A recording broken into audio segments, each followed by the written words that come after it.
নমস্কার, লক্ষ্মীপুর টাইমসের পক্ষ থেকে আপনাদের স্বাগতম। খবর পড়ছি আমি মনামি দাস।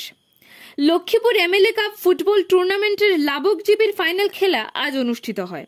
লাবক চা বাগান খেলার মাঠে রাজবংশী এফসি বনাম জুনিয়র 11 স্টার ক্লাবের মধ্যে খেলা অনুষ্ঠিত হয়। উক্ত ফাইনাল খেলায় রাজবংশী এফসি 2-0 গোলে পরাজিত করে জুনিয়র 11 স্টার ক্লাবকে। লক্ষ্মীপুর এমএলএ কাপে লাবকজীবী স্তরে খেলায় মোট 13টি দল অংশগ্রহণ করেছিল। এর মধ্যে রাজবংশী এফসি লাবকজীবী চ্যাম্পিয়ন হয়। আজকের ফাইনাল খেলায় চ্যাম্পিয়ন দল রানার্স আপ দলের হাতে পুরস্কার তুলে দেন অনুষ্ঠানের অতিথিরা।